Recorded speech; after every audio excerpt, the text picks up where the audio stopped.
Hello दोस्तों। आज के इस वीडियो में हम इंपॉर्टेंट फाइनेंशियल न्यूज़ के बारे में डिस्कशन करने वाले हैं। तो आज के दिन इन्वेस्टर के लिए एकदम धमाल रहा। सेंसेक्स और निफ्टी दोनों ने 3 दिन के लूज के बाद थोड़ा बहुत रिकवरी करने का प्लान बनाया था। सेंसेक्स अराउंड 555 पॉइंट जंप करके 80,364 पर बंद हुआ, जबकि निफ्टी अराउंड 198 पॉइंट की बढ़ोतरी दिखाकर 24,625 के लेवल पर पहुंच गया है। अब बैंक निफ्टी भी इस रेस में पीछे नहीं रहा है। बैंक निफ्टी ने 0.65% की बूस्ट के साथ 54,002 पर सेटल हुआ है। और आज जो बैंकिंग स्टॉक न्यूज़ में रहे वो IndusInd bank, axis bank, Punjab national bank जैसे स्टॉक आज बैंकिंग सेक्टर में टॉप परफॉर्मेंस रहे।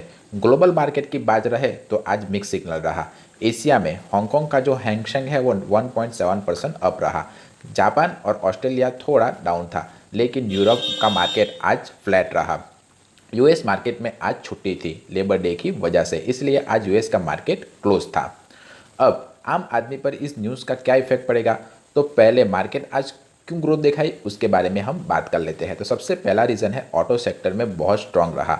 महिंद्रा एंड महिंद्रा, टाटा मोटर जैसे स्टॉक अराउंड 2 से लेकर 3% तक ऊपर गए। इसका मतलब है कि लोग गाड़ियां खरीदने में इंटरेस्ट दिखा रहे हैं और कंपनी के एक्सपोर्ट भी अच्छे चल रहे हैं। ये एक सबसे बड़ी बात है आज के मार्केट ऊपर जाने की। दूसरा सबसे बड़ा रीज़न है कि जो आईटी स्टॉक है वो भी उसको भी बूस्ट मिला, क्योंकि यूएस में जो रेट कट की उम्मीदें बनी हुई है, इसके चलते आईटी कंपनी को काफ़ी ज़्यादा फायदा होगा। इसकी वजह से आईटी स्टॉक भी ऊपर गए। तीसरा मेन रीज़न है जीएसटी काउंसिल की मीटिंग। आज जो कंजप्शन रिलेटेड स्टॉक है जैसे कि ट्रेंड, एशियन पेंट, बर्गर, पची आईटीसी, उनमें बाइंग देखने को मिली, क्योंकि लोगों को उम्मीद हो रही है कि जो अगर जीएसटी का टैक्स रेट कम होगा तो ये प्रोडक्ट सस्ते होंगे। तो ये मेजर 3 अपडेट थी, इसके वजह से आज मार्केट ऊपर गया। दूसरी अगर इम्पोर्टेंट बात करें तो जो गोल्ड है वो अराउंड $3,471 पर आउंस और सिल्वर अराउंड $40 पर आउंस पर पहुंच गया है, जो 14 साल में हाईएस्ट लेवल है। ये हाइक यूएस में जो इंटरेस्ट रेट कट हुआ है इसके बेस पर आज ये गोल्ड और सिल्वर के प्राइस में हाइक देखने को मिली। तो अगर आप गोल्ड या सिल्वर में इन्वेस्टमेंट करना चाहते हो तो ये आपके लिए एक सुनहरा मौका दिखाई देने को मिलेगा। लेकिन आप शादी ब्याह के लिए या फिर किसी फंक्शन के लिए गोल्ड खरीदना चाहते हो तो आपके लिए गोल्ड महंगा सौदा पड़ सकता है।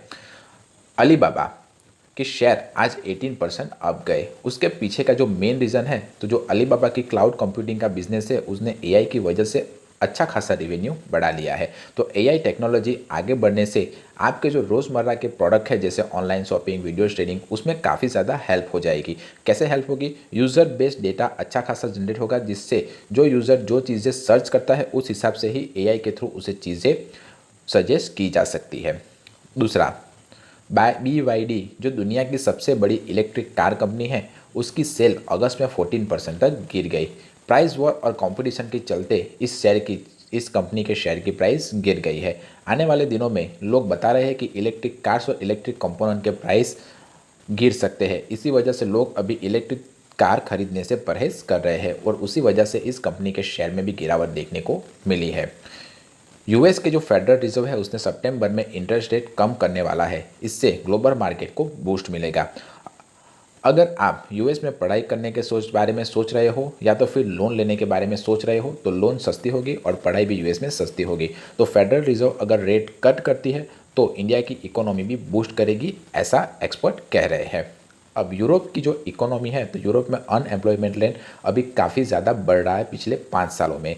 तो वो रेट रिकॉर्ड लो लेवल पर आ गया है। इसका मतलब ये है कि अब लोगों के पास जॉब मिल रही है, यानी कि जो यूरोप में अनएम्प्लॉयमेंट रेट है वो कम हो रही है और इसकी वजह से यूरोप की इकोनॉमी भी स्ट्रेंथन होगी। और अगर ऑल ओवर सभी देशों की इकोनॉमी अगर स्ट्रेंथन होती है तो इंडिया की इकोनॉमी भी ऑल ओवर स्ट्रेंथन होगी। तो ये एक अच्छे साइन है।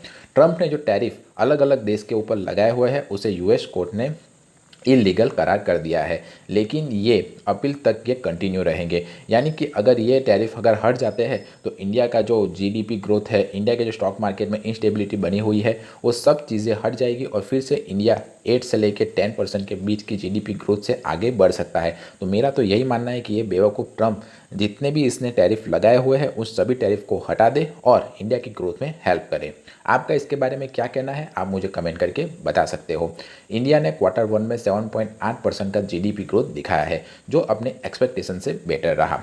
देश की इकोनॉमी अगर अच्छी करती है तो आपकी जॉब सिक्योर रहेगी, आपको अच्छी खासी जॉब अपॉर्चुनिटी मिलेगी। दूसरा, जो चीज़ें होगी वो सस्ती हो जाएगी और आपके पास परचेजिंग पावर बढ़ेगी। तो इंडिया की जीडीपी तो मैं तो कहता हूँ 10 से लेकर 15% हर साल बढ़नी ही बढ़नी चाहिए, तभी हमारे लिए अच्छे साइन रहेंगे।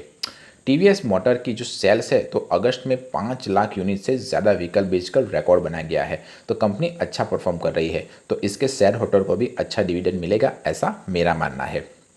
अब Mahindra and Mahindra auto sector का आज स्टार रहा। आज ये शेयर न्यूज़ में क्यों रहा, तो ऑटो सेक्टर में आज टॉप परफॉर्मेंस था ये Mahindra and Mahindra stock.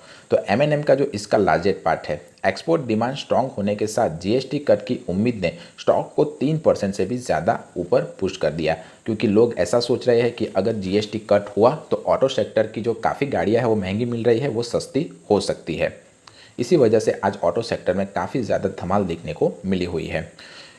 Infosys IT sector का हीरो रहा। तो यूएस में जो पॉसिबली रेट कट है उससे इंडियन आईटी कंपनी को फ़ायदा होगा और इन्फोसिस इससे 2% के ज़्यादा बढ़ गया। अब आम आदमी का इसके ऊपर क्या असर पड़ेगा, तो आईटी सेक्टर में जॉब अपॉर्चुनिटी बढ़ेगी और इन्वेस्टर के लिए भी ये स्टॉक स्टेबल रहेगा, यानी कि बहुत ज़्यादा इस स्टॉक में इंस्टेबिलिटी दिखाई देने को नहीं मिलेगी। ट्रेंड रिटेल शॉपिंग का आज क्रींग रहा। तो जीएसटी काउंसिल की मीटिंग से पहले कंजप्शन स्टॉक में बाइंग हुई, जिससे ट्रेंड का स्टॉक अराउंड 3% अप हो गया। अगर जीएसटी काउंसिल की मीटिंग में रेट कट हो जाते हैं जीएसटी के, तो ये जो कंजप्शन सेक्टर के स्टॉक है उनमें अच्छी खासी तेज़ी दिखाई देने को मिल सकती है। टीवीएस मोटर ने अच्छी खासी रिकॉर्ड सेल दिखाई है। कंपनी ने अगस्त में ऑल टाइम हाई सेल दिखाई है। स्टॉक मीडियम टर्म में अच्छा रिटर्न्स दे सकता है और कॉमन मैन के लिए टीवीएस की बाइक अच्छी सेल होने से सर्विस और अवेलेबिलिटी भी बेटर होगी, यानी हाल फिलहाल इस कंपनी ने अच्छी खासी धूम मचा रही है। तो एक्सिस बैंक बैंकिंग सेक्टर का आज टॉप परफॉर्मर स्टॉक रहा। तो बैंक निफ्टी में आज एक्सिस बैंक टॉप गेनर में था। स्ट्रॉन्ग क्वार्टरली रिजल्ट और स्टेबल इकोनॉमी की वजह से इस स्टॉक को बूस्ट मिला। अगर इन्वेस्टर के लिए ये स्टॉक अभी अगर ये होल्ड करते हैं तो आने वाले दिनों में ये स्टॉक अच्छा रिटर्न्स देगा, ऐसा एक्सपर्ट कह रहे हैं। तो अगर आप भी इस स्टॉक में निवेश करना चाहते हैं तो अपने फाइनेंशियल एक्सपर्ट्स की सलाह लेकर ही इस स्टॉक में निवेश कीजिएगा। तो ये थी आज की कुछ इंपॉर्टेंट फाइनेंशियल न्यूज़ें। अगर आपको वीडियो पसंद आया है तो वीडियो को लाइक कीजिए, चैनल को सब्सक्राइब कीजिए। मिलते हैं अगले वीडियो में, तब तक के लिए बाय बाय।